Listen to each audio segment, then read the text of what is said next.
Shalom, shalom.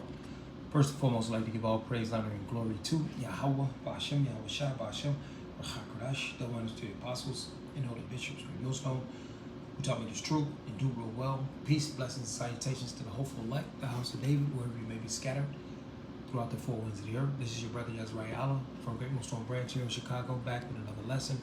Lord, most willing and edifying to the body. And yeah, I sit down like to do this evening. It's going to be somewhere entitled along the lines of war games. All right, war games. All right, for wealth and control. All right, same playbook. All right, different time, different era. Same wicked devil. All right, pushing his book ultimately from that left hand side, but ultimately the power of Yahweh Shemiyah Shah. All right. All right, that Iran and Israel conflict that has jumped off. All right, it's another ritual or sacred event. All right, that they've always ran by, so they can grab more wealth and grab more control of the people, of the planet, of the money, the wealth, the everything. And this is why they own everything. And they say you're gonna own nothing and be happy. All right, but this is their same playbook. But this is Davu 7. It's a ritual.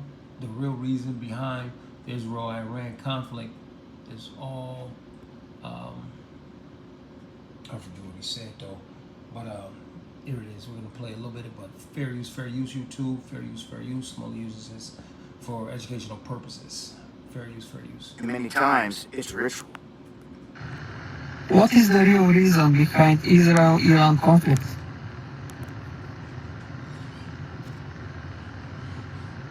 The clash between Israel and Iran is not just about missiles, uranium, or territory. It is part of a grander scripted performance, decades in the making, engineered to fracture global balance and push the world closer to a new order.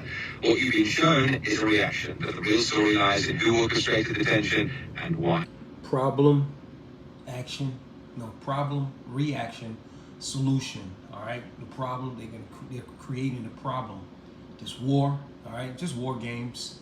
All right, because nothing is going to happen until the MOTB is mandatorily pushed on everybody. All right.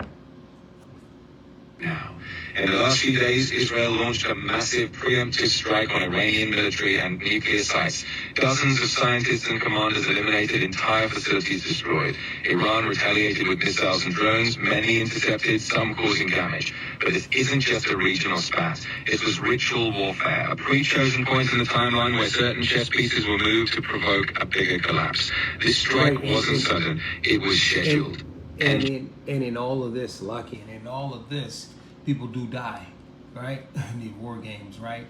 And their false flag events and their activities that they do, mischief that they create upon the earth, all right?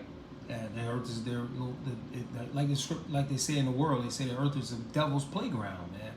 All right, so in all this that they do, I forgot my train of thought there, but and all that they do, this is the chess pieces are being moved around, all right, and the big governments are jockeying for that heavy duty spot, you see, all right, and United States, you have the United States, you have Russia, you have China, all right, India, all right, you have all these big United Kingdom, all right, jockeying for position of what? To be the next global empire, all right, and like the scripture says, why do the heathen rage, right? Let's listen up to it. Permitted. Israel didn't just act out of self-defense.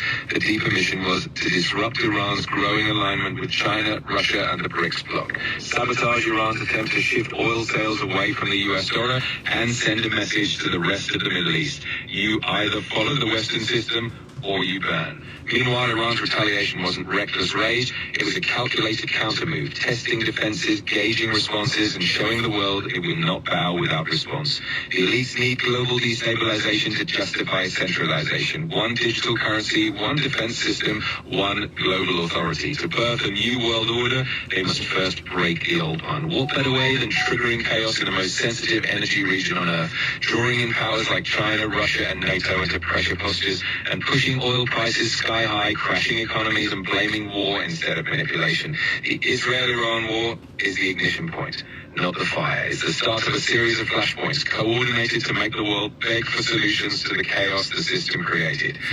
Beg for solutions. Make the world beg for solutions that that the powers that be, they created. All right, they created these problems, and out of this chaos, they're gonna bring on a solution. All right, but and ultimately, it's gonna be that MOTB. All right, let's listen up. Will this become WW3? Not immediately. But it could, and that's the plan. Expect more proxy wars, cyber attacks blamed on foreign enemies, food chain disruptions, and emergency summits. The goal, to erode borders, control narratives, and usher in the peacekeeper system, centralized digital authority disguised as safety. This isn't random. It's ritual, and you were never meant to see it unfold. But now you do. And when enough of us wake up, we reclaim our role, not as pawns, but as builders of a new reality rooted in truth, sovereignty, and light. They move in shadows, but you are the signal they couldn't silence. And remember, ChatGPT said that he would come when if he had to come down here. He would come down here as who? A so-called black man. All right, and that's the representation of the Israelites. All right, because we all look like our father once upon a time. All right, the Northern Kingdom lost their pigmentation because of years of rape. All right. So. But yeah, I looked up the word ritual, right? Ritual, and it is a way of doing something in which the same actions are done in the same way every time. Think about WW1, WW2, and WW3, and see what was gained, and see what was gained by these elites, the banking families of the world. All right, the ones that own everything. All right. If they woke up with Bill Gates, Warren Buffett's, Elon Musk, Zuckerberg's money, just one of them I'm talking about. If they woke up with all of their money together, they find the tallest building, jump off of it, and on the way down, cut their throat. Before they jump, they cut their throat, make sure their job is done, because they I can't live like this. All right. But guess what? They're going to be the first crop of slaves, all right? Because they got those bunkers over across the pond, all right? Because there ain't no bunkers in the United States gonna last, all right? None of them gonna last the blasting of the ICBM missiles or the chariots of Yahweh Shemashah, chariots of Israel, all right? But anyway, you heard the little hit. I want to play it again because this is beautiful. I mean, it shows you that the games that they play, all right, they were given, like it says, they were given a great sword, all right, that they might kill one another, all right. Who's that red man? I'm gonna hit this Genesis first. Genesis, I believe it's 27. I want and 49, right? 36. Let me see. 40. Was that 49? He's planted them right there, and 20. Is it 27? Let me see. Right, Esau. Yeah, the word cried great exceedingly. Right, it's like it. Let me see. I'm gonna start at verse Genesis 27:37. It says, and Isaac answered and said unto Esau, behold, I have made him thy Lord. Him is Jacob, it says, and all his brethren have I given to him for servants, all right, and with corn and wine have I sustained him. It says, and what shall I do now unto thee, my son? And Esau said unto his father, hast thou but one blessing, my father? Bless me, even me. Also, O my father. And Esau lifted up his voice like a little wuss, right? And wept. It says and Isaac his father answered and said unto him, behold, thy dwelling shall be the fatness of the earth. You see, the fatness of the earth, the entire earth, the wicked. The earth is given into the hands of the wicked. This is the Esau, Edom was given the earth, right? And of the dew of heaven from above. Verse 40, the point. And by the sword shall thou live. All right? He was given a great sword, see? And shall serve thy brother. And it shall come to pass when thou shalt have the dominion, and thou shalt break his yoke from off thy neck, right?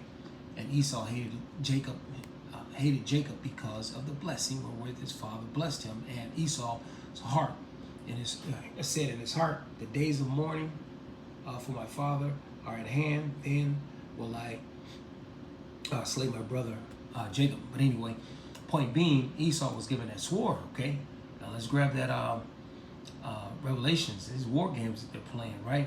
Revelations 6 and 4.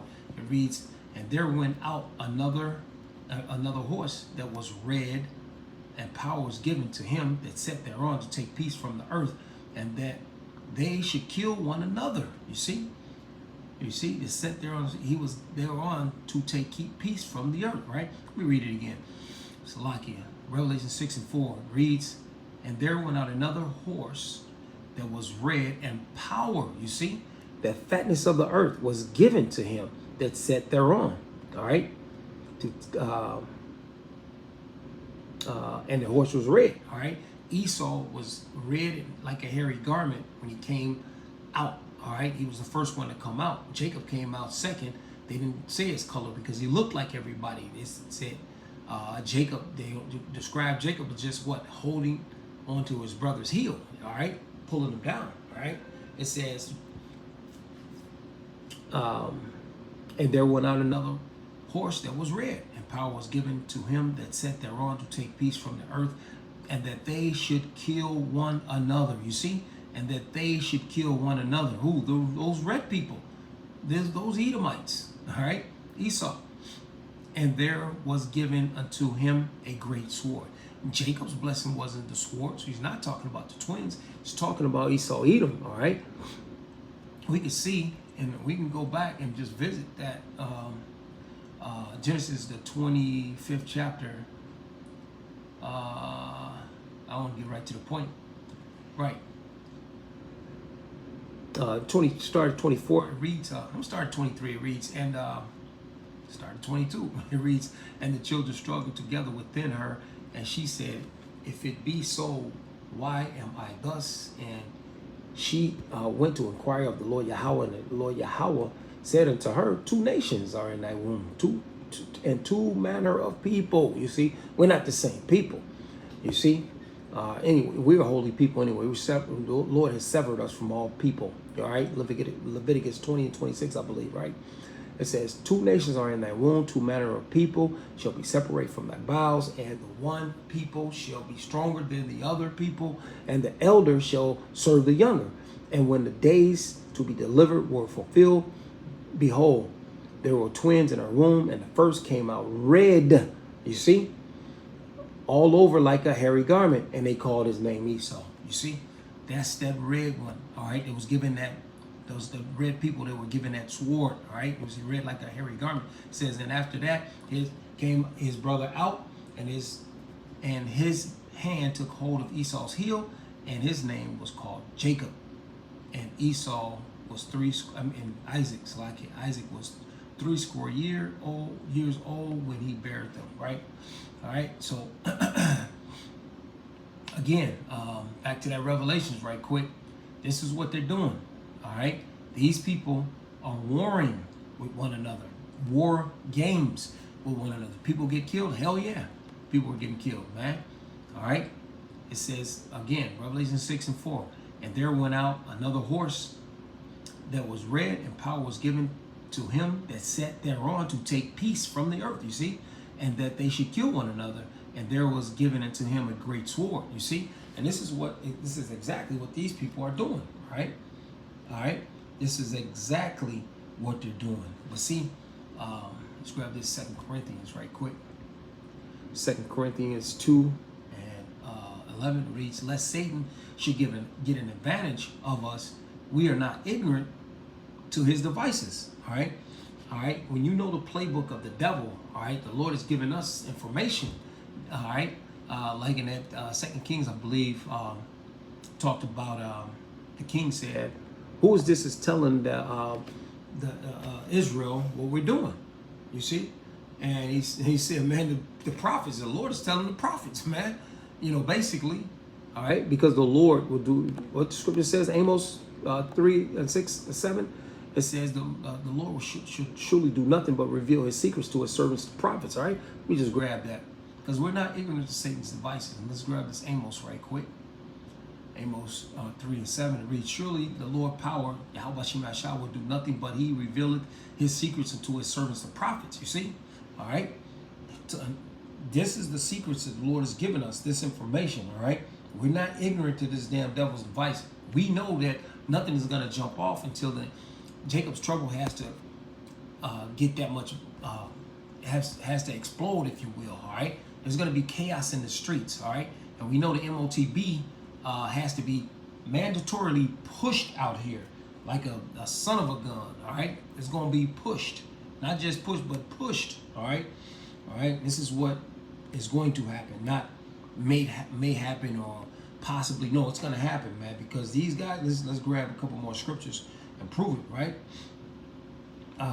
Let's grab this Psalm 64 right quick.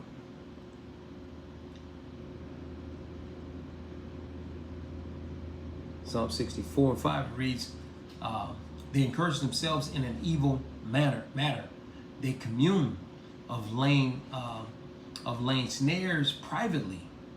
They say, who shall see them?" Hey, man, we see you, man. The Lord ultimately, the eyes of the Lord beholds the good and is beholding good and the evil. The Lord sees everything, but they don't believe in the Lord. You see, all right.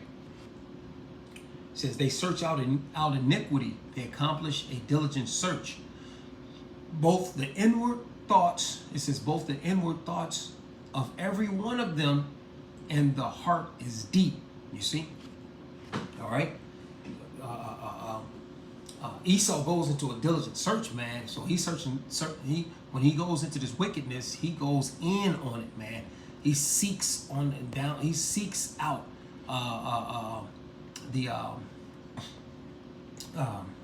he seeks out. He does sacrifices on that left hand side, just like we do bodily. Our bodies are sacrificed on the right hand side. Esau, all right, the devil, Satan's pawns down here, known as the little devils, they do sacrifices on the left hand side. All right, we're on the right hand side. We're known as the sons of the Most High God. All right, Yasharallah, he Prince of Power. Right, we do sacrifices on the right hand side. All right, but these guys, they're this is what they do, man. It says they verse 7, it says, "But the Most High God shall shoot at them with an arrow, and suddenly shall they be wounded." You see, all right, and everything is coming out. All right, verse 8, "So they shall make their own tongues to fall upon themselves. All that see them shall flee right away." So this is ultimately happening right now. All right, the Lord is revealing this devil unto all nations. All right, and this is why the beast shall hate the whore. They're going to shoot their arrows on this place. 200,000 missiles are going to hit this place. Thus says the Bible. Thus says Yahweh Shem Yahshua. Right? All right. Let's grab a few more scriptures. Right? Let's get in the book of Sirach, Ecclesiasticus. All right. Started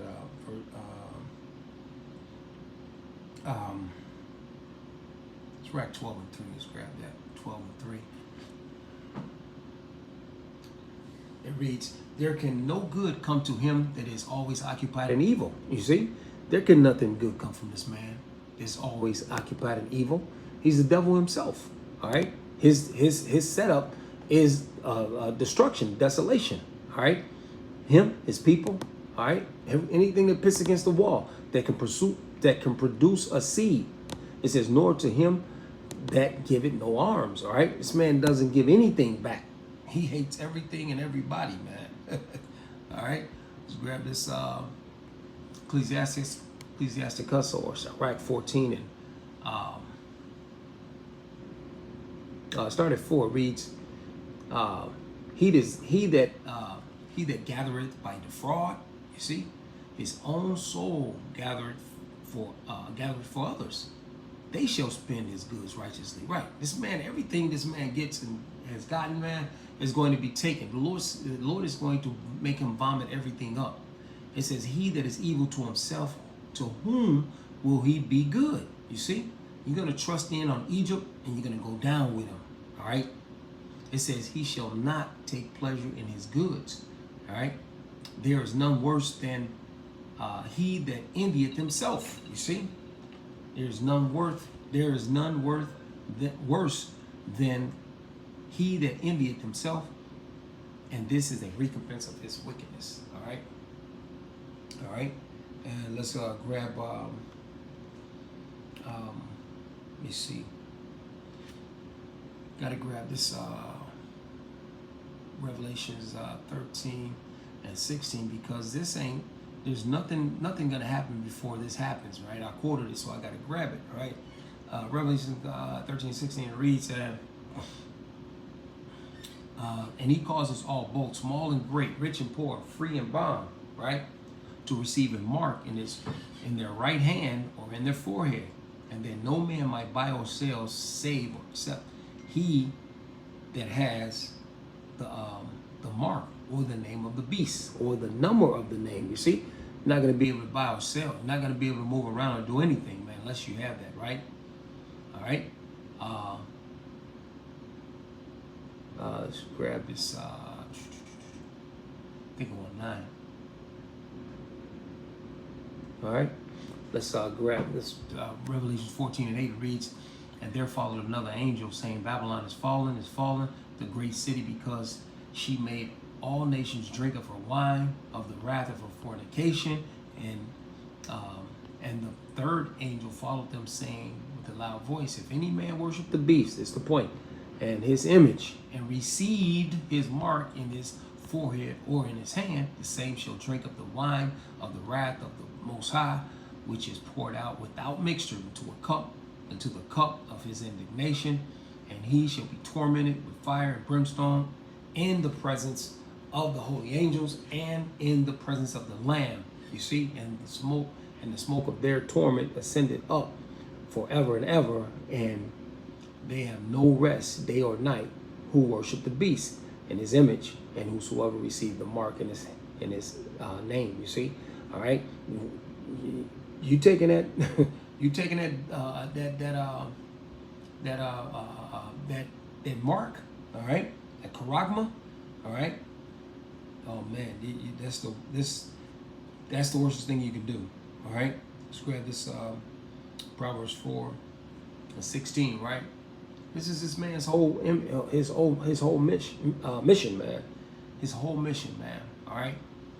His whole freaking mission. What's this? Proverbs 4. 14. I want Proverbs 4. Proverbs 4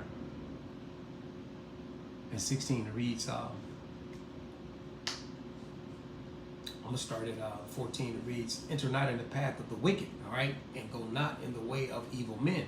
And by taking that, you're going in the way of evil men, all right. It says, "Avoid it." It says, pass not by it, turn from it, and pass away. It says, for they sleep not, except they have done mischief, and their sleep is taken away, unless they cause some to fail. You see? All right? For they eat the bread of wickedness and drink the wine of violence. You see? All right? All right? So this is that path of the wicked is going to get darker and darker, but that path, like the scripture says right here, but the path of the just is of the shining light that shineth more and more unto the perfect day. All right, the way of the wicked is of darkness, It says they know not what they stumble at. You see, and this is what they're stumbling at. And the Lord tells you that once they're about to fill their bellies, He's going to strike them through with the weapon. All right, with these missiles. All right. But anyway, I believe that's it. Though with that, Lord knows. I said enough. Lord's willing, it's edifying to the body. I'd like to give all praise, honor, and glory to Yahweh, Ba'ashem, Yahweh Shai, Ba'ashem, Krakodash, Kram Yeshua, and the ball to this freaking place.